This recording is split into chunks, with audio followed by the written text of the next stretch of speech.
የመጣነው የቅድስት ኪዳነ ምሕረት ጸበል ነው። ጸበሉ እሳት ነው፣ ጸበል አይደለም። እሳት በእሳት ነው የምትጠመቁት። የክርስትና ስማችሁን ካላወቃችሁ ሰይፍ ይበላችኋል። እኔ የክርስትና ስም ሰው ሁሉም ያቅ ነው የሚመስለኝ። ለካ ማያቅም ብዙም ሰው ሊኖር ይችላል፣ አላቅም። ባል አርጎ ሲሰጠኝ ዲያቆን ነበርና በተክሊል አገባው ማለት ነው። እሺ።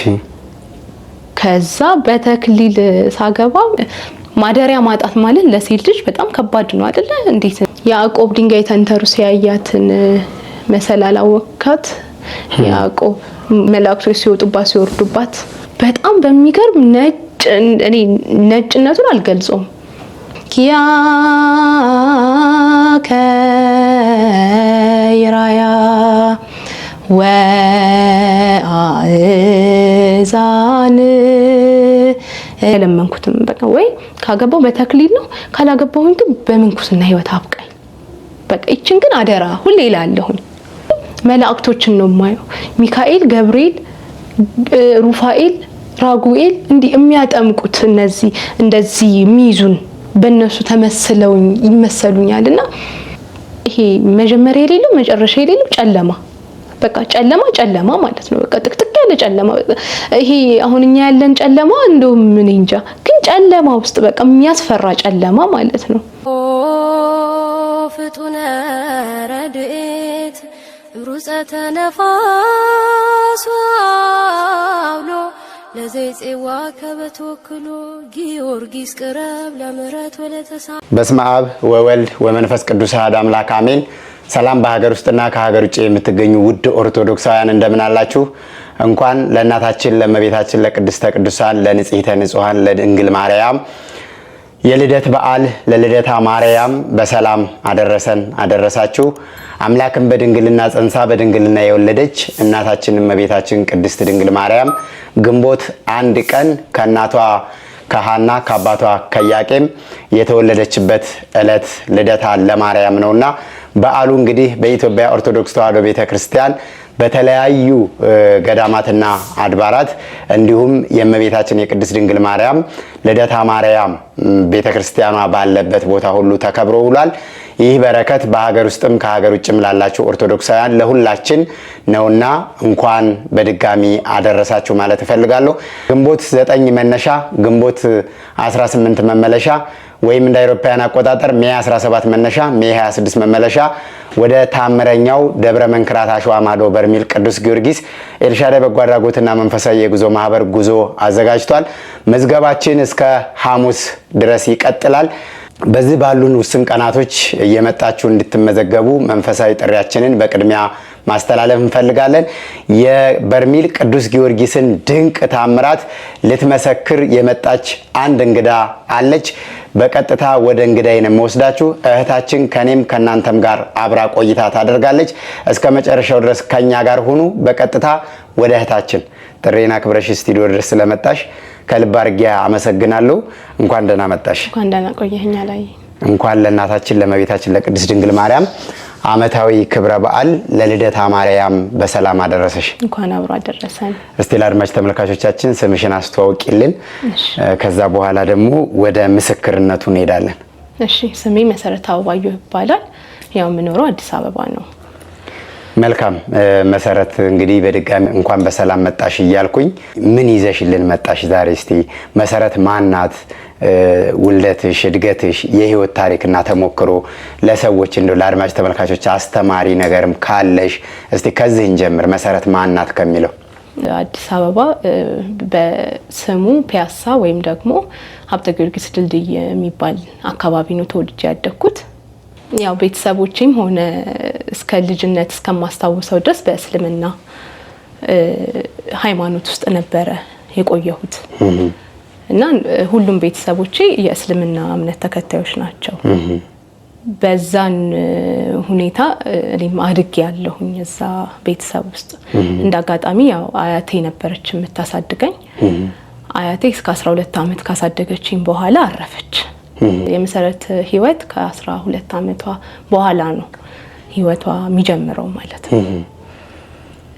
ከ12 ዓመት በፊት ወደ ኋላ ስመለስ በጣም ደስ የሚል የአያት ቅምጥል የሚባል አስተዳደግ አድጌ ሁሉን ነገር ተመችቶኝ ሁሉ እንዳይጎልብኝ ተደርጌ ነው ያደኩት። ግን ያው ሞት የሚባለው ነገር መጣና ያው ከአያቴ ጋር ተለያየን። ላርፍ የምችለው ያው እናቴ ቤተሰቦች ጋር ነበረ። እናቴ ቤተሰቦች ደግሞ በሃይማኖታቸው አክራሪ በሚባል ሙስሊምና ውስጥ ነበሩና ሼኪ ምናምን በሚባል ደረጃ ላይ ነበሩና ያኔ እኔ ያው 18 ዓመት ስላልሞላኝ ይህ የዓመቱ የመጨረሻ ዙር ጉዞ ጥሪያችን ነው። መነሻ ግንቦት 9 መመለሻ ግንቦት 18 ወይም እንደ አውሮፓውያን አቆጣጠር መነሻ ሜይ 17 መመለሻ ሜይ 26።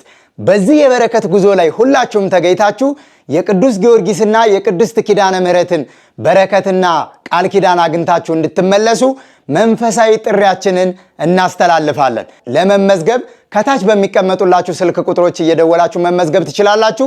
በአካል ለመምጣት መገናኛ ማራቶን ህንፃ 6ኛ ፎቅ 603 ላይ መታችሁ መመዝገብና መቁረጥ ትችላላችሁ። በሀገር ውስጥና ከሀገር ውጪ ያላችሁ ኦርቶዶክሳውያን የ2018 የመጨረሻ ዙር ጉዟችን ስለሆነ ይህ በረከት እንዳያልፋችሁ ከወዲሁ መልእክታችንን ማስተላለፍ እንፈልጋለን። በያላችሁበት መልካም የጉዞ ዝግጅት ይሁንላችሁ። ራሴን ኮንትሮል የሚያደርጉት እነሱ ነበሩ። በእነሱ ላይፍ ስታይል ነበረ እኔ የምመራው የነበረው። ከዛ ካለምንም ምክንያት ነበረ የሚጠሉኝ። እኔ በማላውቀው እምልህ በቤተሰብ በኋላ ይሄ የእናት የአባት ቤተሰብ የሚባል የባል ቤተሰብ የእናት ቤተሰብ በሚባል ጥላቻ ልጆች አብረው እነሱ ባመጡት ጣጣ ልጆች ናቸው የሚጠቆሩት እዛ ቤተሰብ ላይ እና እንዳጋጣሚ እኔም እዛ ቤተሰብ ላይ ስገኝ አንደኛ አላደኩም እነሱ ቤተሰብ ጋር አዲስ ነኝ። የነሱን ሃይማኖትም ሆነ የነሱንም የቤተሰብ አስተዳደርነት ገና አዲስ ነበርኩኝና ብዙም አንስማማም ነበረ ከነበረው። የሚገርምህ በአዳም ልኮም ያመልኩም ነበር። ከእስልምናው ጋርም ተያይዞ ጥያቄ የሚፈጥርብኝ ብዙ ጥያቄዎች ነበሩና ቁርአን መጀመር አለብሽ ተባለ። ጀመርኩኝ። ሰላት መስገድ አለብሽ ተባለ። ያው በእነሱ ስታንዳርድ ስለምመራ ስለነበረ 7ኛ ክፍል አካባቢ እንደዛ እማር ነበር። ከዛም በጣም ከእናቴ ቤተሰቦችና ከእናቴ ጋር መስማማት ሲያቅተኝ ወደ ኮምቦልቻ የምትባል ሀገር ወደ አክስቴ ጋር ሄድኩኝ። እናቴ እህት እዛም ያው ሁሉም እንደነገርኩ ሁሉም ቤተሰቦች ሙስሊሞች ስለሆኑ እኔ ከሃይማኖቱ ጋር ሳይሆን ከኑሮ ጋር ነበረ ትግሌ። ያኔ ሃይማኖቱን ተኮር አድርጌ አልነበረም ስኖር የነበረው። በቃ የመኖርና የሞት ሽረት ላይ ነበርኩኝ። አንደኛ አያቴ የለችም፣ ሁለተኛ ማላቀውን ህይወት ቻሌንጅ ጀምሬያለሁኝ። ሰው ብዙ እኔ ሊቀበለኝ አልፈለገም በሰዓቱ። ሁሉም ነበረ የሚገፉኝ። እንዴት ነው ሰው አይቶ ዝም ብሎ ይጣልሃል ካለ ምክንያት ለምን ብለህ ብትጠይቀው ምላሽ የላቸውም ነበር። በቃ እንዲሁ ነገሩ ሁሉ እኔ ላይ ነበረ የሚገነው የነበረውና አክስቴ ጋር ኮምቦልቻ ወደ 2 ዓመት ቆየሁኝ። እስከ 10ኛ ክፍል እንደዛ አካባቢ ተማርኩኝ። አልሆነም ወደ አዲስ አበባ ድጋሚ ተመልሼ መጣሁኝ። 10ኛ ክፍል ሳልጨርስ ማትሪክ ልክ ሊጀመር አካባቢ ኮምቦልቻ ወደ አዲስ አበባ በቃ መምጣት አለባት ተብሎ ወደ አዲስ አበባ ገባን። አዲስ አበባ በሰዓቱ የባቡር ልማት ይሁን ምናምን እና ድልድይ ምናምን እየተሰራ ነበርና በ2 ዓመት ውስጥ አዲስ አበባ ተቀይራብኝ ነበር። ማቃት አዲስ አበባ ነበር። ከዛ እናቴ አያቴ ሁሉም ሲያዩኝ ከዚህ ከቤት ነው መውጣት ያለባት፣ እኛ እዚህ ቤት አናሳድራትም፣ በቃ እንደመጣው እንዳዩኝ ነው፣ በቃ እዚህ ቤት ማደር የለባትም።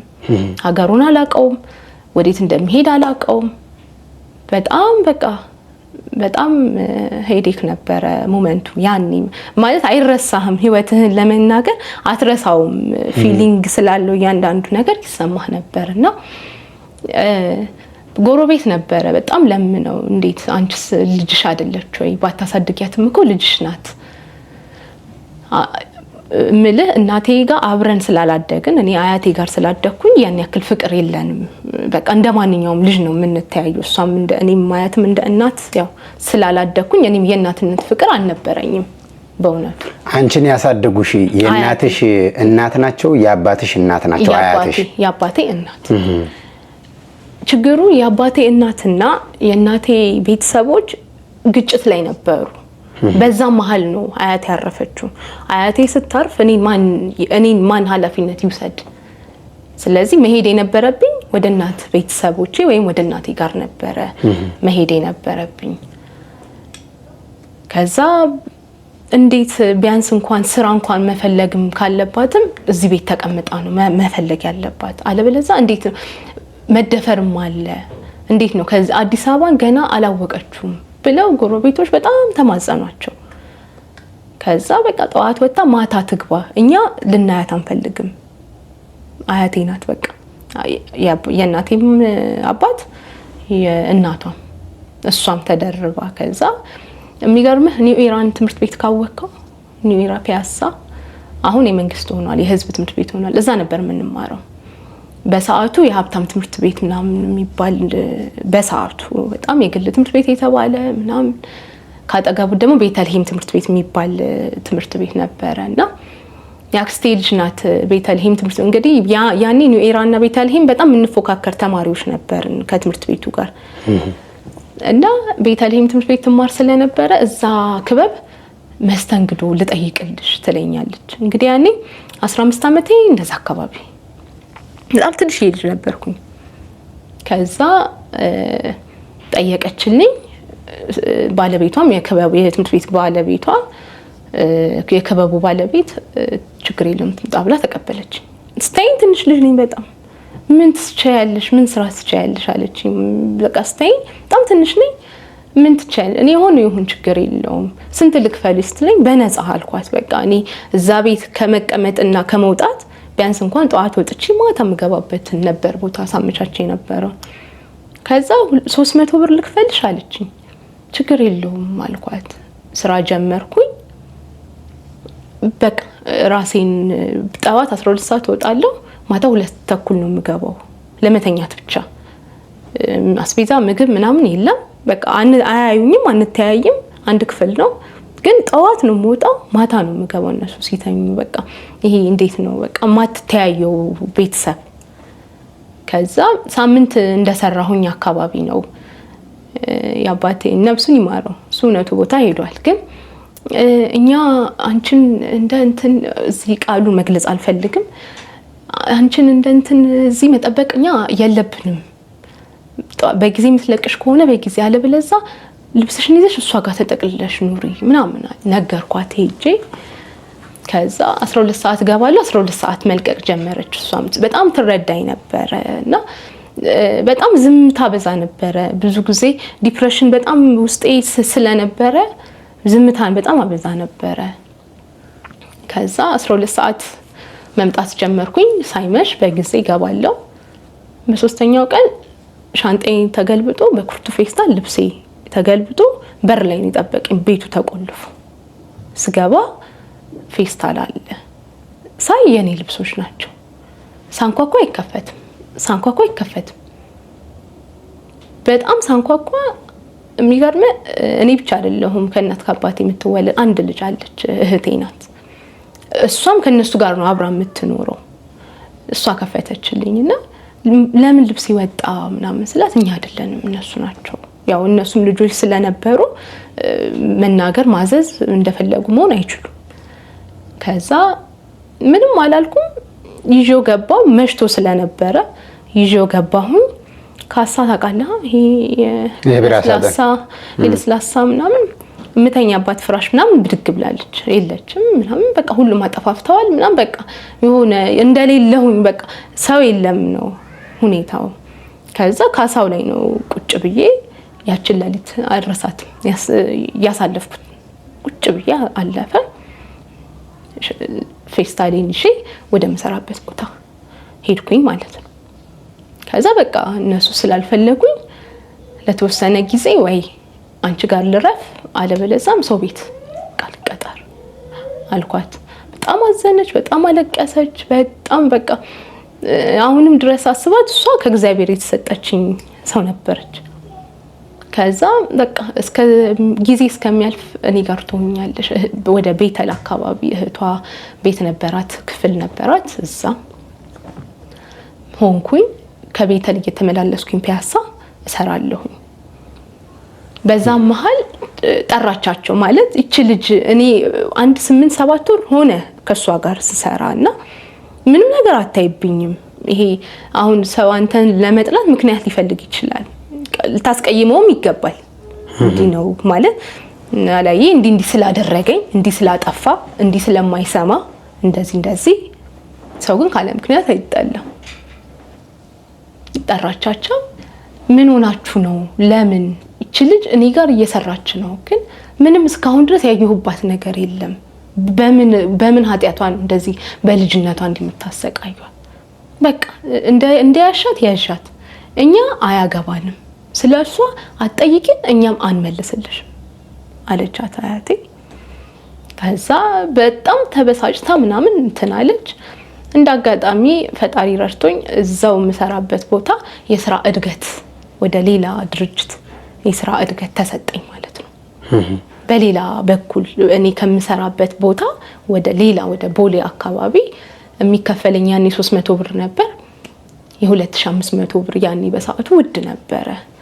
2500 ብር የሚያክል የስራ እድል አገኘሁኝ። ከዛው እዛ ነገርኳት። በጣም ደስ አላት። ምክንያቱም እንደ እናት እሷም ልጅ ስላልነበራት እኔ እንደ ልጅ ነበረ የምትመለከተኝና ነገሩ በሙሉ ያሳዝናት ስለነበረ እኔ ከእግዚአብሔር አገኘዋለሁ ብላ ነው የምታስበው እኔን በማገዟ። እሷ ከኔ ምንም አታገኝም፣ ግን በጣም ደስተኛ ነበረች። በቃ እግዚአብሔር ይከፍለኛል ብላ ታስብ ነበር። ከዛ ነገርኳት። ከሷ ስራ ቦታ ለቅቄ ወደ ቦሌ ሽፍት አደረኩኝ ማለት ነው። ከዛ ብቻዬን ቤት መከራየት ጀመርኩኝ። ያ ማለት ስንት ነው? ከ15 ዓመት ወደ 16 ዓመቴ ማለት ነው። ወደ ቦሌ ወደ ሀያት የሚባል ቦታ ቦሌ ሀያት የምትባል የኤርፖርቱ ጀርባ አካባቢ ቤቶች ነበሩ። አሁን ፈርሰዋል። እዛ የተከራዩት የሚገርም ይሄ ደባል በሚባሉ 2 እህትማማቾች አሉ። እኔ ነኝ አንደኛዋ እና 3 ነን። 2 እህትማማቾች እና በጣም ሃይማኖተኛ ሙስሊሞች ናቸው። እኔ ያኔ ከሃይማኖቱ የበለጠ የህይወቴ ውጣ ውረድ ነው እያሳሰበኝ የነበረው እና ሳላስበው ጭንቀት ለካ ይዞኛል እና ወሬ አልፈልግም። ሰውም ሲያወራኝ ብዙ አላወራም። ሰውም በጣም እሸሻለሁ። ከዛ ይጥለኝ ጀመር።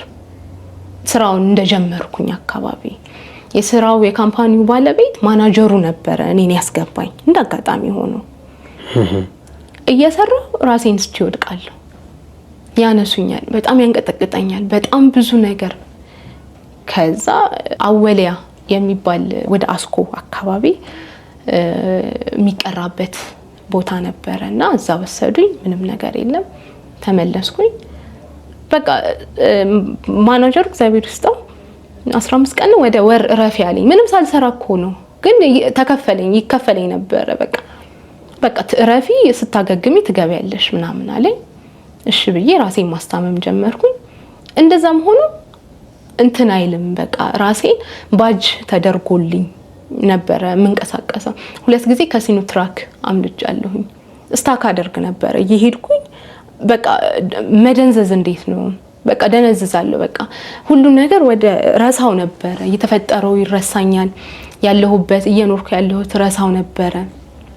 ከዛ የሆነች የስራ ባልደረባዬ ናት ገርጂ ማርያም፣ እስኪ ጸበል ሞክሪ፣ ሃይማኖትሽን አትቀይሪም ማለችኝ። ሃይማኖትሽን አትቀይሪም ችግር የለውም፣ ግን ጸበል ለምን አትሞክሪም? ማርያም እንሂድና እስኪ ላስጠምቅሽ ምናምን አለች። ያኔ እኔ ስለጨነቀኝም ችግር የለውም ብለን ብድግ ብለን ተያይዘን ሄድን። 12 ሰዓት ምናምን ተጠመቅኩኝ። የሆነ የማታውቀው ሰላም አለ አይደል? ደስታ ዝም ብሎ ውስጤ ሀሴት የሆነ ደስታ አልገባኝም፣ ምንም አልመሰለኝም። ወጣን። ስገጂ ተባልኩኝ። መስገድ አላውቅም። እንዴት ነው የሚሰገደው ብዬ ካህኑን ጠየኳቸው። ከዛ አሳዩኝ እንዴት እንደሚሰገድ። ብቻ ቁጥር ሰጥተው ሰገድኩኝ። 7 ቀን ተመላለስን ማለት ነው። የሆነ ነገር እየቀለለ ሲመጣ በ6ኛው ቀን ይሁን በ7ኛው ቀን የማርያም ስዕል አድኖ ትልቅ ስዕል አድኖ ገርጂ ማርያም አለ። እውነት ማርያም እንደሚሉሽ እኔን የምታድኝኝ ከሆነ ሃይማኖትሽን እቀበላለሁ ብዬ ለራሴ ስለት ገብቼ ሄድኩኝ። በ7ኛው ቀን ስጠመቅ እኔ ጭንቀት ነኝ ምናምን ብሎ መለፍለፍ ጀመረ። ከዛ በርትታ በቃ 2 ሳምንት ትጠመቅ ማለት ነው ምናምን ተባለ። እየተጠመቅኩኝ ይሄ ግሬ አንደኛው ግሬ አይሰር እንደ ውጋት ሆኖ በቃ አያራምደኝም ነበር በሰዓቱ። ከዛ ተመላለሽ ተጠመቅኩ ምናምን ቀጥታ ወደ ስራ። ሰው እንዴት ነው የተደረገልህን ነገር ከተደረገልህ በኋላ ትረሳለህ። ምን ገብቷል? በቃ እኔ ለካ ድኜ ነበረ በሰዓቱ። እኔ ግን አላወቅኩትም። ወደ ስራዬ ወደ ማንነት ይቀጠልኩኝ። ጭራሽ የሷን ስለትንም ረስቻለሁ። ከነ ወደ ስራዬ ገባሁ። አንድ ጓደኛዬ ናት፣ አብረን ጎረቤቴ ናት። መሲ ከተሻለኝ እኮ ክርስትና እነሳለሁ ብለሽ ነበረ። በቃ እንዲህ ነው ያለችኝ። እነሳለሁ ብለሽ ነበር ረሳሹ እንዴ ያለችኝ። ድንግጥ ነው ያልኩት። አራረሳሁትም እነሳለሁኝ የጊዜ ጉዳይ ሆኖብኝ ነው። ከራሴ ጋርም የምፋለማቸው ብዙ ጥያቄዎች ነበሩ። እንዴት ነው እኔ ብቀይር ከዛ ህይወቱ ከዛ እንዴ ብዙም ማላቃቸው ነገሮችም ነበሩ። ከዛ የጓደኛዬ እህት እኔ ነኝ የክርስትና እናት መሆንሽ ብላ በ17 ዓመቴ እንደዛ ነው 18 ዓመቴ ክርስትና ተነሳው ማለት ነው። ክርስትና ስነሳ ያው ብቻዬን እየኖርኩ ስለነበረ ለቤተሰብ ለእናቴ መናገር ነበረብኝና እኔ ክርስትና ልነሳ ነው ደስ ላሳውቅሽ ብዬ ነው። እኔ አልወለድኩሽም ልጄም አይደለሽም እኔም አልወለድኩሽም ማለት እሺ ብዬ ዘጋሁት ስልኩን። ከዛ የክርስትና ህይወት ደግሞ ይቀጥላል ማለት ነው። ከዛ የሚገርምህ አባታችን ሆይ በጣም ብዙ ጸሎት ይመስለኝ ነበረ። እንዲህ ሰው አባታችን ሆይ በሰማያት የሚኖር ስምህ ይቀደስ ምናምን ሲባል እንዴት ይሄን ጸሎት ግን በጭንቅላታችሁ ይሸመድዱት ነበረ ማለት እንዴት ቢችሉት ነው። በጣም ብዙ ንባብ አድርጌ ነበረ እንትንም ምላቸውና ሳላቀው ቅዳሴ ቆማለሁ፣ ሳላቀው ማህሌት ቤተ መቅደስ እየገባው ሰዓታት ማህሌቱን ቅዳሴውን ምናምን አመለከት ነበር። አይገባኝም በሰዓቱ ማንንም ያስተማረኝም በእርግጥ አልነበረም። ያው ጀስት እኔ ራሴ ክርስትና ተነስቼ የሃይማኖቱን ለመከተል ማደርጋቸው ውጣ ውረዶች ነበሩና ገርጂ ማርያም ሰንበት ትምህርት ቤት ተመዘገብኩኝ። እንዴት እንደሚማሩ ምን መማር እንዳለብኝ ለማወቅ ያው ራሴን ለማስተማር። ከዛ በቃ ሰዓታትም ኪዳንም ምንም ቅዳሴም ማድረስ ጀመርኩኝ። በጣም አቡነ ዘበሰማያት አባታችን ሆይ በጣም ቸገር ነበር በቃሌ ለማድረስ እና በጣም በቃ ቸገር ነበር። ውዳሴ ማርያም ሌላ ሆኖ ሳለ አባታችን ሆይ በራሱ እቸገር ነበር እና አንድ ቀን ተኝቼ ነው ይሄ እንዴት ነው ሳይንቦርድ ነው የሚባለው፣ ይሄ መልካም ጋብቻ መልካም ልደት ይሆንላችሁ የሚባለው በህልሜ አባታችን ሆይ ከመጀመሪያው እስከ መጨረሻው ማለት ነው እንዲህ በጥቁር ሳይንቦርድ ነውና በሲልቨር ጽሁፍ እንደዚህ ነው በህልሜ ያነበብኩትና በቀስ ብዬ ነበረ ስለ ነበረው እንደዚህ እንደ ተማሪና አስተማሪ አባታችን ሆይ በሰማያት የምትኖር እያልኩኝ አሜን እስከሚለው ድረስ ስጨርስ ብድግ አልኩ ማለት ነው። ከዛም በኋላ በቃ እኔ አልጠፋኝም በቃሌ ሁሉ ማለት ጀመርኩኝ። ከዛ ወደ ገዳም ህይወት ወደ ሰሚነሽ ስውሯ ማርያም ጻድቃኔ እያልኩኝ እንደዚህ ያለ አይደለ መንፈሳዊ ህይወቱን እንዴት እንደሚመስል ምን እንደሚመስል ሰው እኔ ካልተናገርኩ በስተቀር ከእስልምና ሃይማኖት የመጣው ምናምን አይመስላችሁ። በቃ የሆነ ሲወርዱ ሲዋረድ ከቤተሰቦቼ የመጣ ነው የሚመስላቸው ሁኔታዬን ሲያዩ ምናምን። ከዛ አብይ ጾም ይመስለኛል ሰሚነሽ ኪዳነ ምሕረት ወደ 2 ወር ከምናምን ተቀመጥኩኝ እዛ ሰሚነሽ ኪዳነ ምሕረት ስቀመጥ ያው ጥምቀት አለ፣ ኪዳን አለ፣ ቅዳሴ አለ። ጸሎት አለ፣ የማታ ጸሎት አለ፣ የሰርክ ጸሎት አለ። ያንን ነገር ቁጭ ብዬ ነው የተማርኩት። ሰሚነሽ ኪዳነ ምህረት ማለት ነው። ኪዳን ተሰጦ መመለስ እንዴት እንዳለብኝ እዛ ነው ያወቅኩት።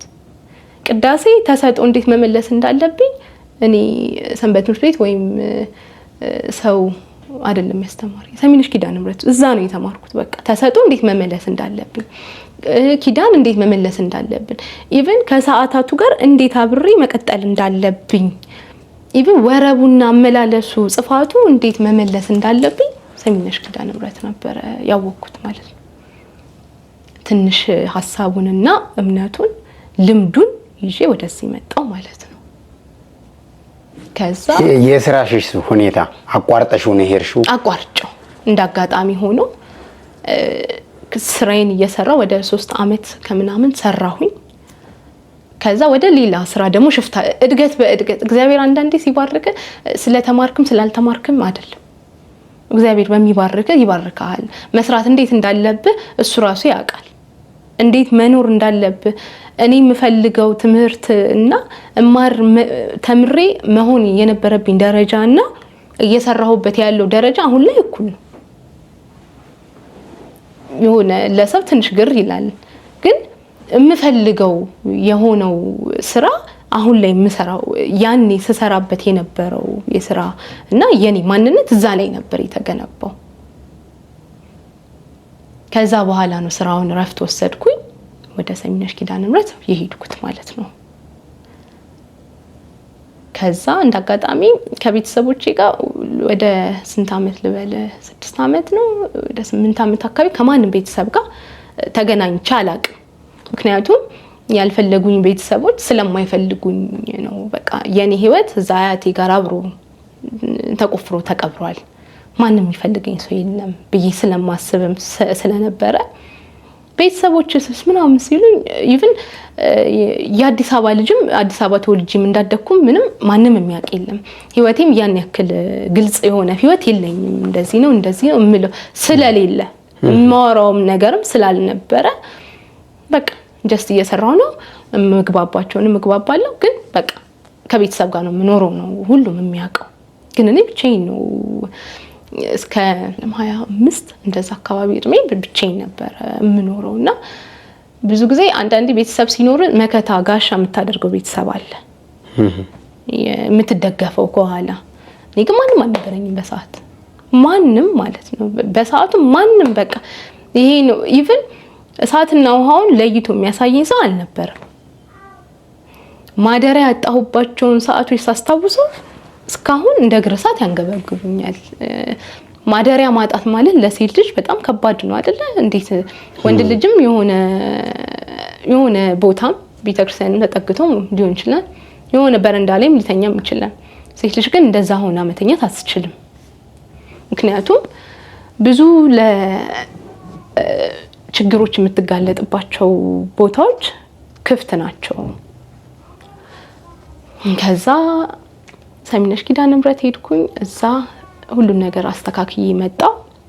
እንዳጋጣሚ ከብዙ አመታት በኋላ ያው አባቴ ይታመምና እፈልጋለሁ አባትሽ ታሟል ድረሺ የሚያስታምመው ሰው ይፈልጋል ምናምን ተባለ። አባትሽ እዚሁ አዲስ አበባ ነበረ? አዎ እዚሁ አዲስ አበባ ነው። የሚያስታምመው ሰው ይፈልጋል ልጆቼን ይላል። ያኔ አባቴ የበፊት ስራው አየር ኃይል አውሮፕላን ቴክኒሻን ነበረ። ከሆነ ሰዓት በኋላ ነው የአይምሮ እክል ከገጠመው በኋላ ነው በቤት ቁጭ ያለውና ሁሉን ነገር ማስታወስ እሱ ራሱ አይችልም። እኛንም ረስቶናል። ብዙ ከራሱ ጋር ነው እኛን አያስበንም። እና በቃ ከሆነ ከሰሚነሽ ኪዳነ ምህረት በኋላ ከመጣው በኋላ ነው አባትሽ ይፈልግሻል ተፈልጌ የተገኘሁት። ከዛ አባቴና አክስቴ አንድ ቤት አንድ ግቢ ነበር የሚኖሩት። ሄድኩኝ አየሁት። እውነትም እገዛ ያስፈልገዋል። ያው አባቴ ነው ማስታመም የሚባለው ነገር አለ። አቅም አነሰው። እኔና እሱ ስንለያይ በጣም ያንግ ነበረ። ያው የጊዜ ጉዳይም ስለሆነ ትንሽ አቅምም አጥቶ ነበረ። የግድ የኔ እዛ ቦታና እዛ ቤት መኖር ያስፈልገኝ ነበር። እሱን መንከባከብ ጀመርኩኝ። እንደዛ ያረኩኝ በጾም በጸሎት ተጋ ነበረ። ግን ማለት ያው እነሱ እኔን ሲያገኙ ክርስቲያን ሆኜ ነው የተገኘሁት እና ደንግጠዋል። እንዴት ሊሆን ይችላል ብለው በጣም ጥያቄ አነሱብኝ። እንዴ ማንም የጣለውን ዕቃ እንዴት ሊባል አይችልም?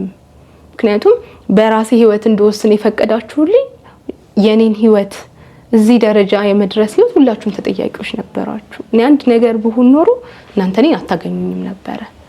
በጤና በሰላም በጤና እዚህ ቤት እዚህ ማንነት ላይ ስላገኛችሁኝ እንደውም ተመስገን። ምክንያቱም ማበድ አለ፣ መውለድ አለ፣ ብዙ ነገሮች ይገጥሙዋሉ። ሴት ልጅ ደግሞ ፈተናዋ ይበዛል በጣም ብዬ አስረዳኋቸው። ምንም ምርጫ አልነበራቸው፣ ማምኖ ከመቀበል ውጪ ምንም ምርጫ አልነበራቸው። እነሱም በእስልምናቸው እኔም በክርስትናዬ ማለት ነው። እንደዛም ሆኜ በደንብ አልጠነከርኩም፣ ጠንክሬ አልነበረም። ከዛ እያስታመምኩት እንዳጋጣሚ ወደ ሩፋኤል ነግሬክ ነበረ ሰፈራችንን። ወደ ሩፋኤል አካባቢ ነው ሰፈራችን። ለምን ሰንበት ትምህርት ቤት አልመዘገብም? እንዳጋጣሚ ፍስለታ ኪዳነ ምሕረት አካባቢ ነውና በጣም እናስቀድሳለን ያኔ። ከዛ ለምን ታዲያ ሰንበት ትምህርት ቤት ለምን አልመዘገብም ብዬ ያኔ ኮሮና አካባቢ ነበር ይመስለኛል። የዲስታንስ ትምህርት ነበረ። ከዛ ተመዘገብኩኝ፣ መማር ጀመርኩ፣ ቅዳሴ ማስቀደስ ጀመርኩ። ብቻ እኔ በራሴ ዓለም ውስጥ ነኝ። ኪዳን አደርሳለሁ፣ ቅዳሴ አስቀድሳለሁ፣ ለአባቴም ለቤተሰቦችም ጸሎት አደርጋለሁ። እንደዛ እያለ ትጋቱ ቀጠለ ማለት ነው። ሰንበት ተማሪ ሆንኩኝ። ሰንበት ትምህርት ቤት እየተማርኩኝ እዛው ማገልገል ጀመርኩ። በመዝሙር ክፍል ማገልገል ጀመርን። ቃሉን በደንብ መማር ጀመርን። ብዙ ነገሮችን ሞር ወደ ክርስትና ማንነት እየተቀለልኩኝ ራሴ እየገባኝ ከራሴ ጋር ክርስትናውን በደንብ ሰርጾ ውስጥ ይገባ ማለት ነው።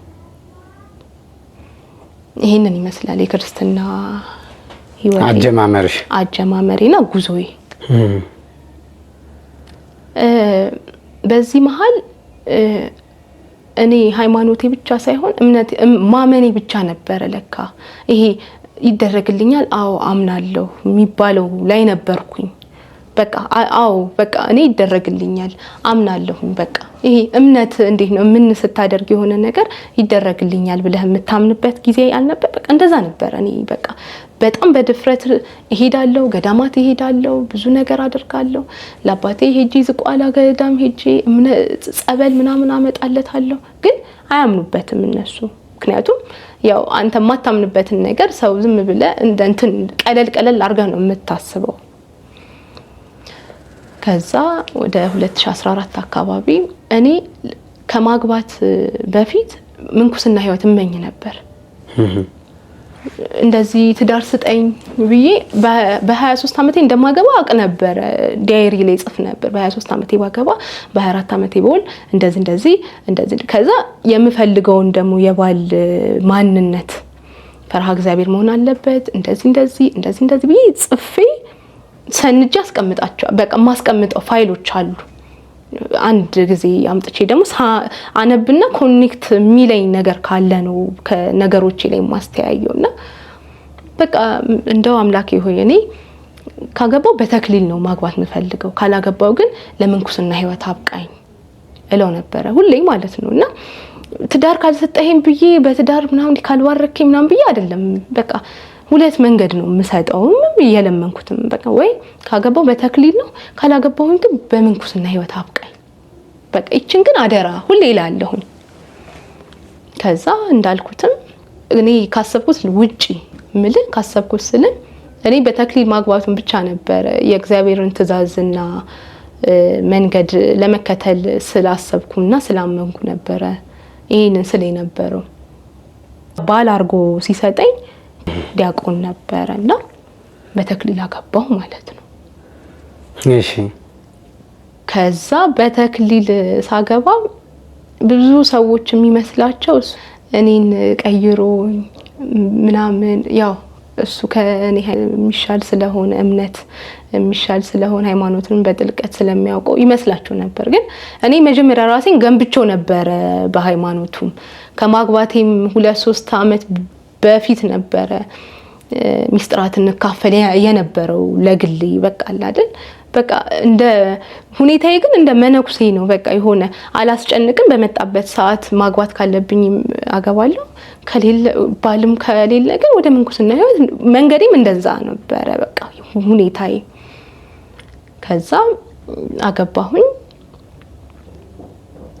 አሁን የ3 አመት ተኩል ልጅ አለችኝ ማለት ነው።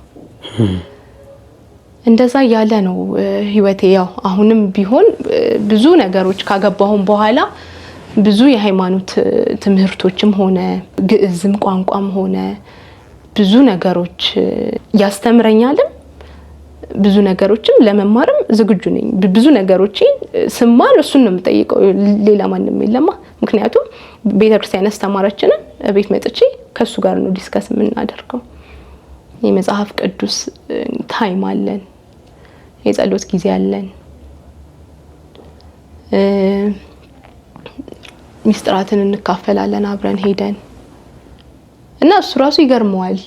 ሚስጥራት ማለት ምን አይነት ሚስጥራት? ሚስጥራት ስለ ቅዱስ ስጋውን ክቡር ደሙን እንካፈላለን እየሄደን ጉባኤ እንሳተፋለን እና እግዚአብሔር በዛ ሁሉ ነገር በባለቤቴ ባረከኝ ማለት ነው። ልክ ከሼኪ ከኡስታዝ እንደ አጠቃላይ ከእስልምና ቤተሰብ ውስጥ ወደ በሰዓታት በማህሌት በኪዳን በቅዳሴ ስብሐተ እግዚአብሔርን ወደሚያደርስ ቤተሰብ መጣሽ። ወደፊት ወደምናደርገው ቃለ መጠየቅ ከመሄዴ በፊት እንደው ዝጋ ይሄን ሁሉ ውጣ ውረድ አልፈሽ እዚህ ላይ ስትደርሺ ወደ ኋላ እንዴት ነው የምታዩ?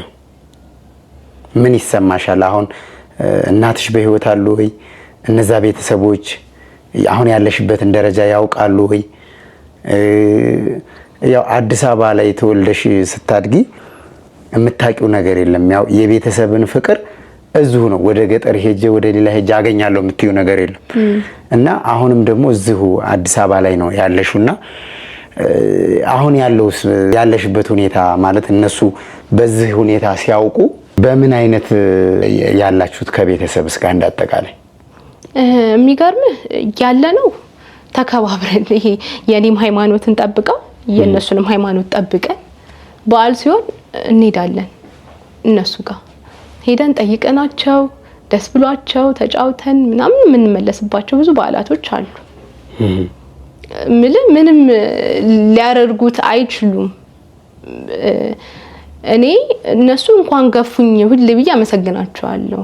እኔን ባይገፉኝ ኖሮ እዚህ ማንነት ላይ አልደርስም ነበር ወይም መንገዱን አላቅም ነበር እኔ በራሴ እና አሁንም እንገናኛለን። አሁንም በሰላም በጤና ያው ይቅር ለእግዚአብሔር። አሁን እኔ ይቅር ለእግዚአብሔር ብዬ ምኖር ሰው ነኝ። በቃ እነሱ ያደረጉት ነገር አለ ደግሞ እግዚአብሔር ነው የሚከፍለው። ብድራትንም ሆነ ሁሉን ነገር እያየ እግዚአብሔር ነው የሚከፍለው።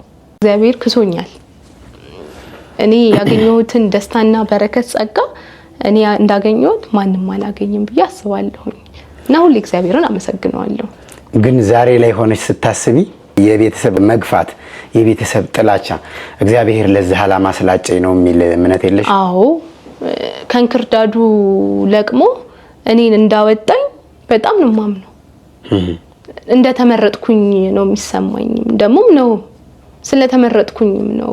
ምክንያቱም እነሱ የሆነ እንዴት ልበለ አንዳንዴ እኔ ህይወቴ ራሱ ፊልም ይመስለኛል። እንዴት ነው የተናቀሰው ብለህ ወደ ኋላ አስቀርተው የነበረው ሰው ካንተ 100 ሜትር ፈጥኖ ስታየው የሰው ቅድመ ሁኔታ አይደለም። እግዚአብሔር አይዘገይም። እግዚአብሔር ወደ ኋላ ማይልም ወደፊት ማይልም፣ አይዘገይም። እኛም በመናስበው ሁኔታ አይዘገይም። ምክንያቱም እኔን በዚህ ሁኔታ ማንም የጠበቀኝ ቤተሰብ አልነበረም። በርግጥ ማንም በዚህ ሁኔታ እኔን የጠበቀኝ ሰው አልነበረም እና እግዚአብሔር የተመሰገነ ይሁን። እስቲ ዛሬ ወደ መጣሽበት ወደ በርሜል ቅዱስ ጊዮርጊስ ወደ ሄርሽበት ጉዳይ እንምጣ። በርሜል ቅዱስ ጊዮርጊስ እንዴት አወቅሽው? እንዴት ሄድሽ? እኔ አሁን ጉዞ ከእናንተ ጋር ሄጄ ነበር ምስክርነት አለኝ ስትይ ትናንት ደወልሽልኝ ዛሬ መጣሽ እንጂ ይሄ ወደ ኋላ የነበረውን ነገር አልነገርሽኝም። ከቀረጻ በፊት አላወራንም። ይሄ ግን ብዙዎችን የሚያስተምር ነገር ነው። እውነት ለመናገር በቃለ እግዚአብሔርም ስለተጠገንሽ ነገሩን ተቋቁመሽው እንጂ ዝም ብሎም የሚወራ አይደለም። ያስለቅሳል፣ በጣም ያሳዝናልም። ምናልባት ያለፉ ነገሮች ካለፉ በኋላ ለሰው ሲነገሩ ቀላል ሊመስሉ ይችላሉ። አንዳንድ ያለፍኩባቸው ችግሮች ስላሉ እኔም ውስጤን በጣም እንደዚህ አይነት ችግር ስሰማ ልክ ውስጤን ያመኛል። ብዙ ነገር ነው ያለፍሽው። ግን በክርስትና አሁን ላልጸኑ ሰዎች ክርስቲያንም ሆነው የኦርቶዶክስ ተዋሕዶ ቤተክርስቲያን እንዳጠቃላይ የኦርቶዶክስ ተዋሕዶ እምነት ተከታይ ነን ብለው በ40 በ80 የሥላሴ ልጅነት አግኝተው ከማየ ዮርዳኖስ ተጠምቀው ከአብራ ከመንፈስ ቅዱስ ተወልደው ተስፋ በመቁረጥና ባለመቁረጥ በመወዛገብ የሚኖሩ ሰዎች አሉ። ይሄ አንቺ እንግዲህ አማኝ ካልነበረ ቤተሰብ ነው የተወለድሽው እና ዛሬ ላይ ግን አንቺ አማኝ ሆነሽ ብዙዎችን ማስተማር ትችላለሽ። ዲያቆን አገባሽ። ዲያቆን ሆኖ ያው ሲያገባ ነው ስልጣነ ክህነት የሚወስደውና የካህን ባለቤት ነሽ ዛሬ። በጣም ደስ ይላል። እውነት ለመናገር እንደዚህ አይነቱን እድል ስንቶቻችን እናገኛለን አይታወቅም። እግዚአብሔር የፈቀደለት ሰው ነው የሚያገኘው። እና ሊቀ ሰማዕቱ ቅዱስ ጊዮርጊስን እንዴት አወቅሽው እና እንዴት ሄድሽ እስቲ? እሺ፣ ከዛ በፊት ግን አንድ ያልነገርኩክ ነገር የሚገርምህ ኪዳነ ምሕረት በጣም ለኔ ዕጣ ክፍሌ ናት። በጣም ነው የምትሰማኝ። በቃ እኔ ለካ ባልገባኝ ጊዜያቶች እኔ ማንም በሌለበት ሰዓት ድንግል ማርያምና መድኃኔዓለም ነበሩ ለካ ጂን ይዘው ያንን ስቃይ ሲያስሮጡኝ የነበረው ምንም በማላቀው ምንም ባልገባኝ እና በዚህ አጋጣሚ ኪዳነ ምሕረት በጣም ለኔ ባለውለታዬ ናት። በጣም ብዙ ነገር አድርጋልኛለሽ። በልጄም በራሴም ህይወት በጤናዬም ብዙ እኔ በኪዳነ ምሕረትም አርክሼ እርግዝናዬን ካወቅኩ በኋላ ልክ እኔ ሞልቶ በኪዳነ ምሕረት ቀን ነው። ኪዳነ ምሕረት ደግሞ አታሳፍረኝም ብዬ ቃሌን ሰምታ ሳታሳፍረኝ በኪዳነ ምሕረት ቀን ነው የወለድኩት። በእለቷ ነው የወለድኩት። የደም መርጋት ተብዬ ጽንሱ መውረድ አለበት ተብዬ በጣም ተሰቃይቼ በኪዳነ ምሕረት ጸበል ነው የዳንኩት። አልትራሳውንድ ሲታይ የለም ደም መርጋቱ። በዚህ አጋጣሚ ኪዳነ ምሕረት እኔ ለኔ ቃል የለኝም። በጣም ባለውለታዬ ናትና እኔ ማላቀው ውስጤ ይሁን አለት የሆነ ነገር አለ። በቃ እንዴት ነው መከራ ትወዳለህ እንዳትወድም ማንም ሰው መከራን አይወድም። እኔ ግን መከራ እንዴት ነው ይመችኛል ስል የሆነ መከራይ ያጸናኛል፣ ሞር ከአምላኬ ጋር ያጠነክረኛል። በቃ ይሄን ነገር አልፈዋለሁ፣ ያንንም ጊዜ አልፈዋለሁ፣ ከዛ ካለፈው ነገር አይበልጥም ብዬ እንድቋቋም ጽናቱን ሰጥቶኛል መድኃኔዓለም። ይሄንን ብዬ ክልለፍ ስለ በርሜል ጊዮርጊስ አንድ ወንድም ያለና እኔ ቦታውን ሰምቼው ማላቅም ነበረ እና እሱ 2-3 ተመላለሰ ቦታው ላይና እንደውም በደንብ አልገልጾ አልነገረኝም። በቃ የሰው ልጅ ሁሉ እዛ ሄዶ መዳን አለበት መሲ፣ እዛ ሄዶ ነው መዳን ያለበት። እውነት ነው የምልሽ። በቃ አጋዕዝተ ዓለም ሥላሴ እዛ ነው የሚያጠምቁት እና እንደው ብትሄጂ እንደው አንድ ቀን እግዚአብሔር ፈቅዶ እንደው ብትሄጂ የሚነግረኝ ሁሉ እንደ ሄደህ ካላየኸው በስተቀር ለሰው የሆነ በቃ እኔ እንጃ እንዴት ልበልህ፣ ለማመንም እናምናለን እኮ ግን በቃ አለ እንዴ ብለህ ጥያቄ ይገባሃል ውስጥ። እንደዚህ አለ እንዴ እስኪ እግዚአብሔር ከፈቀደ እያልኩ ነበረ እና በአሁኑ የመጨረሻው 3ኛው ጉዞ ይሁን እንደዛ ሲመለስ ግን በጣም ብዙ ነገር ነገረኝ ስለ በርሜል ጊዮርጊስ። በቃ ምክንያቱም እኛ ስራችን ኢቭን በቃ እግዚአብሔር ስለሚወደን ቸር አምላክ ስለሆነ ይሄንን ጸበል አፈለቀልን። ቢያንስ እንኳን ሞተን ወዴት ልንሄድ እንደምንችል ያሳየናል፣ ስላዘነልን ስለሚወደን እና ሲመችሽ እንደው ብትሄጂና ብታዩ አለኝ። ከዛ ፋሲካ ያሁን ያለፈው አብይ ጾም ፋሲካ አንድ ቀን ነው መሰለኝ ያሰብኩት። ዩቲዩብ ላይ በደንብ ምስክርነትን አያለው በጣም ገረመኝ። በቃ ስራ ቦታም ቁጭ ብዬ ሙሉ ቀን ምስክርነት ነው የምመለከተው። እንዴት ይሄ ነገር ይገርማል እያልኩ በቃ አካሌ ስራ ቦታ ነው፣ ልቤ ግን በርሜል ጊዮርጊስ ነው። እማወራው ሁሉን ነገር የምጽፈው ዳይሪ ላይ የምጽፈው በርሜል ጊዮርጊስ ነው። ወሬ ሁሉ ስለ በርሜል ጊዮርጊስ ሆነ ማለት ነው። እና መቼ ሊሄድ ብዬ በቃ ቀን ነው መወሰን ያቃተኝ። ከዛ የአብይ ጾም እሁድ ተፈታ፣ ሰኞ ቤት ነበርኩኝ። አሰብኩ ማክሰኞ ትኬት ቆረጥኩኝ ማለት ነው። ደወልኩኝ እንደዚህ እፈልጋለሁኝ በርሜል ቅዱስ ጊዮርጊስ። እንዳጋጣሚ የናንተ ሳይሆን ሌላ ማህበር ነበር፣ እነሱ ጋር ነበር የደወልኩት። ከዛ ብር ላኩኝ፣ አስያዝን ምናምን። ለአለቃዬ 1 እና 2 አላልኩም ስነግረው፣ ስራ ግድ ነው አይደለ? 1 እና 2 አላልኩም። 10-15 ቀን የሚሄድበት ቦታ አለ።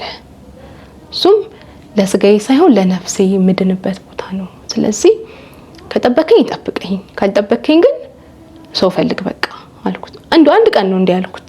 በጣም የደነገጠው እንዴት ምን አሰብሽ መሲ? ምን የት ልትሄጂ? ሰማዕቱ ቅዱስ በርሜል ጊዮርጊስ ልሄድ ነው። ከጠበቀኝ ይጠብቀኝ። እኔ በቃ አይጠብቀኝም በቃ። ምክንያቱም እኔን የሚተካ ወይ የሚሸፍንለት ሰው የለም። ወይ ሰው ፈልጎ መተካት ነው ወይ ራሱ መስራት ነው ያለበት ባለቤቱ የነበረው። ከዛ እጠብቅሻለሁ አለኝ። ገረመኝ በጣም። ምክንያቱም አንተ ዝም ብለህ ሰው ድንገት ሲጠይቅ ማሰብም የሚባል ነገር አለ። እስኪ ላስብበትም ይባላል። በቃ እጠብቅሻለሁኝ አለኝ። ከዛ ተነስተን ልክ የዛሬ ሳምንት ሄድን ማለት ነው ወደ ባህር ዳር። ከዛ በቃ ሞመንቱን ያው ገና አዲስ ነኝ አላቀውም። ያን ሁሉ መንገድ እንደሚጠብቀኝም አላቅም። ግን እንዳለ ፒስታ መንገድ እንዳለ የሁለት ቀን መንገድ እንደሆነ ምናም ነግረውኛል። ምንም አላልኩም። በቃ መንገዱ ራሱ የንስሐ መንገድ ነው ሲጀመር። ምክንያቱም እዛ ድረስ ሄደህ ነፍስና ስጋህን አንጽተህ ለመምጣት ይሄን ሁሉ መንገድ ሲያንስበት ነው። ብንሞትስ ብዬ አስባለሁ። ምክንያቱም ብንሞት ደግሞ ማያልቀው ዓለም ደግሞ ይጠብቀናል፣ እንኳን ረጅም መንገድም ሄደን። እኔ እንደዛ ነው ማስበው። ሄድን በ19 ነበረ ጥምቀት ምን ጀምረው ሰኞ ዕለት ማለት ነው። በጣም ቦታው ላይ ስደርስ አላመንኩም። የሚገርምህ በቃ በጣም በቃ ቦታው የሚገርም ቦታ ነው። ግርማው ደስ ይላል። የቤተክርስቲያኑ ግርማ በቃ በጣም ደስ ይላል። ማረፊያችን ገባን፣ አረፍን። በ19 ጥምቀት ይጀምራል ተባለ። ሄድን።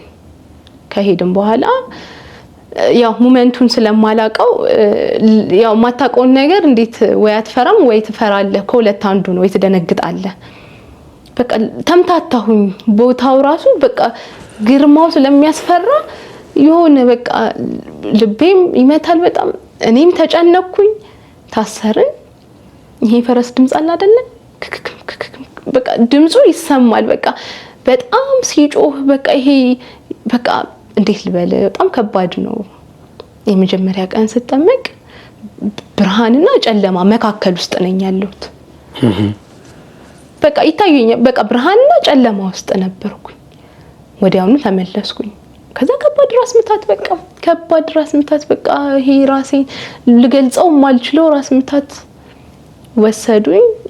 እምነት አደረጉልኝ ምናምን ተኛው። በ20 ማክሰኞ ቀንም ሄድን ስንጠመቅ። በሁለተኛው ደግሞ ይሄ መጀመሪያ የሌለው መጨረሻ የሌለው ጨለማ፣ በቃ ጨለማ ማለት ነው። በቃ ጥቅጥቅ ያለ ጨለማ።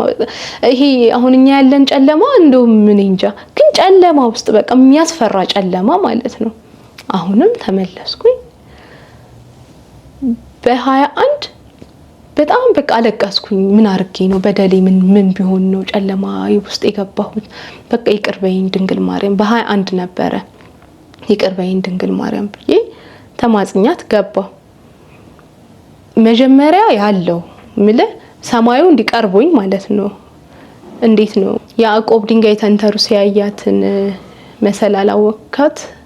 ያዕቆብ መላእክቶች ሲወጡባት ሲወርዱባት በጣም በሚገርም ነጭነቱን አልገልጸውም። በቃ ሰማዩ ለዓይኔ በጣም ቀርቧል። በቃ እና ደረጃው የሆነ መጀመሪያ ያለው የሆነበት ቦታ መጀመሪያ ያለው መጨረሻ ግን የለውም። ደረጃው በጣም የሚያስፈራ በቃ በጣም የሚያስፈራ ጮሃለሁ ድጋሚ ተመለስኩኝ። በ22 ኪዳነ ምሕረት እንጠመቅ ነበርና አጠማመቁ ደግሞ የኪዳነ ምሕረትና የጊዮርጊስ ይለያያል።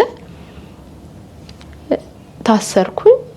በመዓዛ ነው ደግሞ የኪዳነ ምሕረት ልክ እንደዚህ ከተጠጋው በኋላ ራሴን አላቅም። ከዛ በፊት በ21 ምን አየሁኝ? ህልም አየሁ። የሆነ ህልምና ስለ ኪዳነ ምሕረት አስተምሪው የሚል ቃል ነው። እናት መስመስል አንገቷ አይታየኝም ግን እናት ትመስላለችና ሰልፍ ላይ እንዲ ታክሲ ልንሰለፍ እንደዚህ ሰልፍ የቆምን ይመስለኛል። ቀድማኝ ትገባና የሆነ ልጅ የሚገባና ስለ ኪዳነ ምሕረት አስተምሪው ብላ 3 ጊዜ ትለኛለች። እሺ እላታለሁኝና እንደዚህ ነገር እኮ አየሁ ብዬ ለጓደኛዬ ነገርኩ። ነገ ኪዳነ ምሕረት እንሄድል የምታሳይሽ ነገር አለ ትመሰክሪያለሽ ማለት ነው አለችኝ። ከዛ ሄድን። በቃ አስጠጉ። መዓዛው ልነግርህ አልችልም። ከዛ በቃ ሰማይ ላይ ሆኜ በቃ ገብቼ እስከምወጣ ድረስ ጌታ ሆይ እያልኩ ነበር። ጌታ ሆይ እኔ ድምጼም ይሰማኛል። ለካ እዚህ ምድር ላይ ይሰማል ድምጼና ጌታ ሆይ ብቻ ነው የምለው። በቃ ጌታ ሆይ በቃ ምዞሮ አያልቅም። ከዛ ለካ እንደዚህ እግራቸው ስር ነው አሳሪፈቾቹ የሚይዙን እና እንደዚህ እንዲህ ለማየት እየሞከርኩኝ መላእክቶችን ነው የማየው።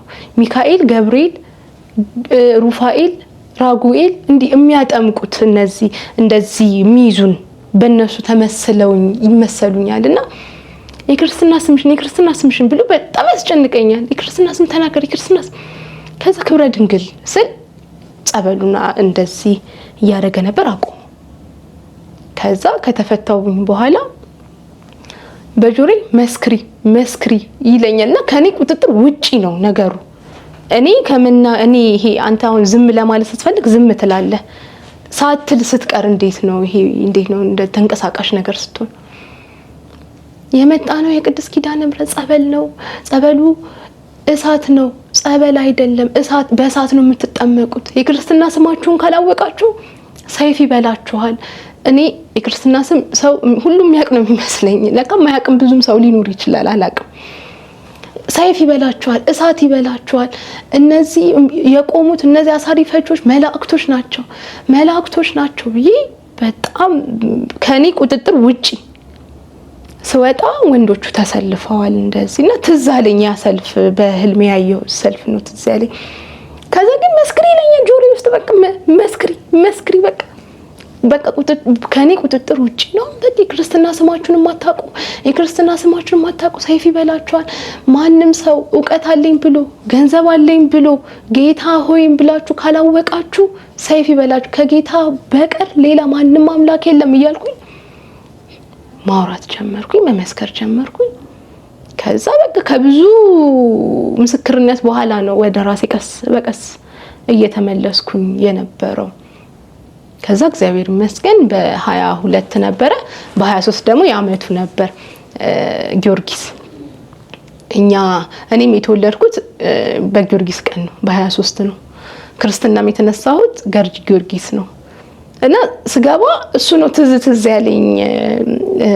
በርሚል ስሄድ በቃ ይሄ እንዴት ነው የሆነ አይምሮክ ላይ ወይ ልብ አዲስ ሐሳብ ሲነግርህ እንዴት ነው ይሁን ትዝ የሚልህ ነገር የለም። እንደዛ ነው ትዝ ያለኝ። በቃ ዛሬ ለካ ሰማዕቱ ጋር ነበር ክርስትና የተነሳሁት። ለካ የተወለድኩት በ23 ነው። በቃ ከራሴ ጋር በቃ ከዛ በጣም ከባድ ዕለትና ቀን ነበረ በ23 ማለት በቃ ግርማውም ያስፈራል። ጸበል አጠማመቁም ለተቀኑ ነው። በጣም ያስፈራ ነበረ። ተመስገን እንደዛ ተጠምቀን ወጣን። ቅዳሜ እኮ በእለቱ ምንድነው የሚያስፈራው? ምን አየሽ? ምን ተደረገልሽ? የሚገርም እኔ ምንም ያየሁት ነገር የለም፣ ግን ብዙ ሰራዊት እንደተሸኘ በጣም ታምሜ ነበረ። መግለጽ ስላልፈለኩ ነው እንጂ በጣም ታምሜ በቃ ወገቤን ራሴን ወደ ላይ ይለኛል ወደ ታች ይለኛል። ከሌላው ጊዜና ቀን በተለየ በጣም ታምሜ ነበር። ሁሉም ሰው የሚገርም ታመው ነበር ደግሞ በቃ ሁሉም ደግሞ ለመግባት ከወትሮ ደግሞ ፈርተን ነበር። በቃ ወደ ጸበሉ ለመሄድ በጣም በቃ ነፍስ ውጪ ነፍስ ግቢ በቃ እንዴት እንደፈራን አላቅም። በቃ በጣም ነበር በቃ ይፈራ ነውና እግዚአብሔር የተመሰገነ ይሁን። እዛ ደርሰን መጣን። ሰኞ ወደ ሀገራችን ተመለስን ማለት ነው። ይሄንን ይመስል ነበር የበርሜል እንደው እዛ በመሄድሽ ዝናውን ታምሩን ሰምተሽ ነው ሄድሽው? በጣም እዛ በመሄድሽ እንደው ምን አይነት በረከት አገኘሁ ብለሽ ታስቢያለሽ? ማለት ብዙ ውጣ ውረዶችን አልፈሻል። እንግዲህ ቤተክርስቲያን ለታምራት አዲስ አይደለችም። በዙ በቅርቡም አይናቸው ሲበራላቸው ጎባጣ ሲቀና ለምጻም ሲነጻ የሚታይባቸው ብዙ ጸበላቶች አሉ። ግን በርሜል ቅዱስ ጊዮርጊስ ላይ በሰዎች አገላለጽ ግንን ያለ ነገር ሰምተሽ ነው የሄድሽው። ቦታውን ለመግለጽ ግን በሰዎች ሄደው ያላዩ ሰዎች ናቸው ሲነገር ተጋነነ የሚሉት እንጂ ገና አልተነገረም እንዳየሹ ማለት ነው። እና ምንድነው የምትይው አሁን የመጨረሻ የበርሜል ቅዱስ ጊዮርጊስን ጠበል በመሄድሽ ምን አገኘው ብለሽ ታምኛለሽ? ምን አገኘው ብለሽ ትናገሪያለሽ? እንደገና ደግሞ በአንድ ቃል ግለጪው ስትባይ በርሜል ቅዱስ ጊዮርጊስ እንዴት ነው ላንቺ? ሄዳችሁ እዩት ነው የምለው። በቃ ሄዳችሁ እዩት። ምክንያቱም ከአይምሮ ከሰው ልጅ ከሚያስበው አይምሮ በላይ ነው ሁሉ ነገር እዛ።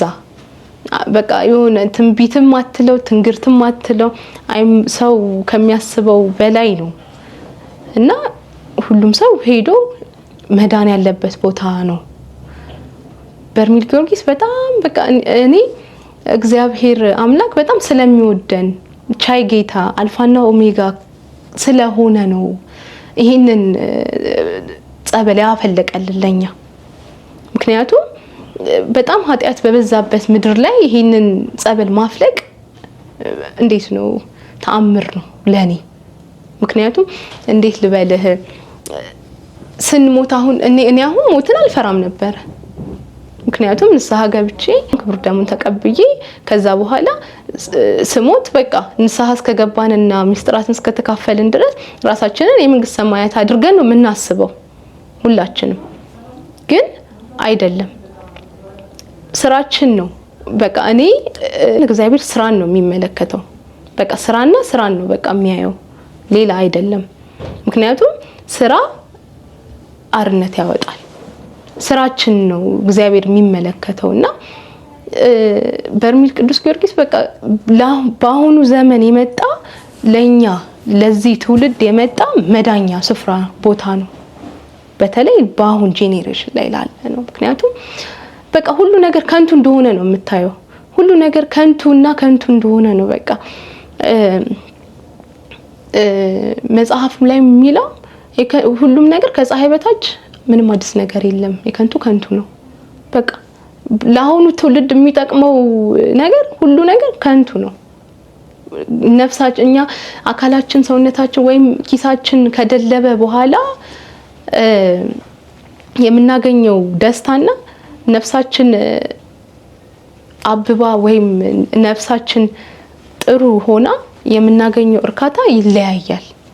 ደስታ ማጣትና ነፍሳችን ስትደሰትና ስጋችን ሲደሰት የተለያየ ማንነት ነው የምንይዘው እና ስለ ቅዱስ በርሜል ጊዮርጊስ እኔ ቃል የለኝም የምገልጽበት። እግዚአብሔር ይመስገን። እስቲ የመጨረሻ እስካሁን በቤተ ክርስቲያን ካጠናሻቸው ከተማርሻቸው በግዕዝም ሊሆን ይችላል ዝማሬም ሊሆን ይችላል አንድ መንፈሳዊ መልእክት የምትይን ካለ ዝማሬም ከሆነ ዘምሪልን። ቤተ ክርስቲያን ላንቺ ከሰጠችሽ ዕውቀት ትንሿን ነገር። እሺ በግዕዝ ከሆነ ወረብ። እሺ ሀበነ እግዚኦ የሚል ወረብ ነው ቤተክርስቲያን ካስተማረችኝ። እሺ በይልን። እሺ ሀበ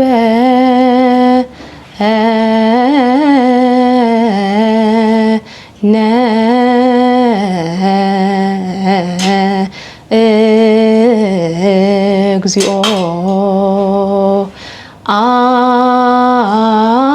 አእምሮ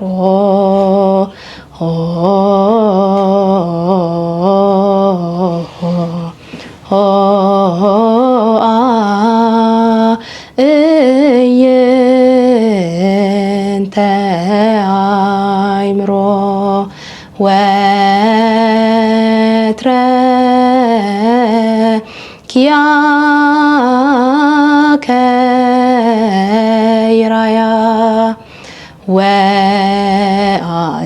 ወአእዛን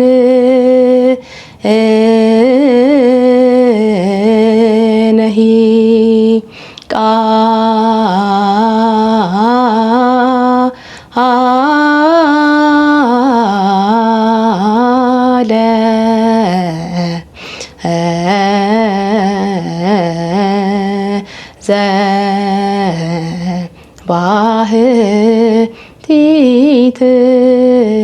ዘባህቲትከ ይስማ። እግዚአብሔር ይስጥልን። ትርጉሙስ? ያው ሀበነ እግዚኦ አዕይንተ ይርአያ ማለት አይኖቻችን ወደ አንተ ይመለከታሉ ማለት ነው እና በቃልህም ይጽናናሉ እንደማለት ነው። መልካም። በጥያቄ እኔ ያላነሳሁት አንቺ ማለት የምትፈልጊው የመጨረሻ መልእክት ካለ የምታመሰግኙም ሰው ካለ እስቲ እድሉን ልስጥሽ። እሺ፣ በመጨረሻም እኔ እስልምና ያሉ ሁሉም ቤተሰቦቼን በጣም ነው የማመሰግናቸው። ምክንያቱም ለዚህ ደረጃ እነሱ ናቸው ያበቁኝ። ባይገፉኝ እዚህ ደረጃ አልደርስም ነበረ እና ለሁሉም እግዚአብሔር ይመስገን አመሰግናለሁ። ውዱ ባለቤቴ፣ ልጄ፣ በዙሪያዎቼ ያሉ ሰዎችንም አመሰግናለሁኝ እላለሁኝ። በመጨረሻ ደግሞ ያው በዝማሬ አገልግሎት ባገለግል ደስ ይለኛል። የመጨረሻ ዘመኔ ቆይታዬ በእግዚአብሔርን እያገለገሉ ብኖር ብዬ አስባለሁ። ባለቤትሽ እግዚአብሔርን የሚያገለግል የቤተ ክርስቲያን አንድ አካል ካህን፣ የማሰር የመፍታት ስልጣን ያለው ባል ነው የተሰጠሽ። ስለዚህ አንቺ በዝማሬ ለማገልገል ምን ይከብደኛል ብለሽ ትፈሪያለሽ? ያው ፍቃድ እግዚአብሔርን ከመጠየቅ ውጪ ሌላ ምንም የሚያስፈራኝ ነገር የለም። ፍቃድ እግዚአብሔርን ከመጠየቅ ውጪ ፍላጎትህን ትገልጽ የለ እግዚአብሔርን ለማገልገል ፍላጎትህን ትገልጻለህ፣ ሌላ አይደለም። እሺ እህቴ ወይዘሮ መሰረት የዛሬ እንግዳዬ ስለነበርሽ ከልብ አድርጌ አመሰግናለሁ። የአንደኛችን ህይወት ለሌላ ስለሚያስተምር በዚህ ቆይታ ላይ ብዙዎች ይማሩበታል። አንድም ሰው ማዳን ትልቅ ነገር ነው። በጣም ደስ የሚል የህይወት ታሪክና ተሞክሮ ነው ካንቺ የሰማሁት። ለምን ቤተሰቦቼ ገፍተውኝ ነው እዚህ ያደረሱኝ እና ቤተሰቦቼን አመሰግናለሁ የሚለው ቃል በራሱ ትትናን ገላጭ ስለሆነ አንዳንዶቻችን ለምሳሌ እኔ ከራሴ ጀምሮ ብገልጽ ያው ብዙዎቻችን ክፉን በክፉ ነው የምንቃወመው እና ክፉን በመልካም ማስረዳትና መረዳት እግዚአብሔርን እንደመግለጽ ነው። ከሱ የተማርነው ይሄ ስለሆነ እና የዛሬ እንግዲህ ስለነበርሽ ደስተኛ ነኝ። ከልብ አድርጌ አመሰግናለሁ። የተወደዳችሁና የተከበራችሁ አድማጭ ተመልካቾቻችን ዛሬ ከእህታችን ጋር የነበረን ቆይታ ይሄን ይመስል ነበረ። በቆይታችን ታዲያ ብዙ ነገሮችን ነው ከእህታችን የተማርነው። መልእክቱን ሙሉ ሰምታችሁታል። እንግዲህ እግዚአብሔር በመጋፋታችን መካከል ከኛ ጋር እንደሚኖር እግዚአብሔር ከኛ እንደማይለይ ካላመንን ነገ የምንደርስበትን መልካም ነገር ሊሆን ይችላል፣ መጥፎ ነገር ሊሆን ይችላል አሻግረን ማየት አንችልም። ጉዟችን ወደ ቀራኒዮ ከሆነ የህይወታችን ማጠናቀቂያ እስከ ቀራኒዮ ድረስ እንደሆነ ካመንና ከተረዳን ቀራኒዮ ላይ ከመድረሳችን በፊት ብዙ ድሎችን እንጎናጸፋለንና በእህታችን እኔ የተማርኩት ይሄንን ነው። እናንተ ምን እንደተማራችሁ ኮሜንት ላይ ሐሳብ አስተያየታችሁን ግለጹልን። ለዛሬ የነበረን ቆይታ ይሄን ይመስል ነበረ። በሌላ ቪዲዮ እስከምንገናኝ ድረስ ሁላችሁም በያላችሁበት ቸር ሰንብቱ።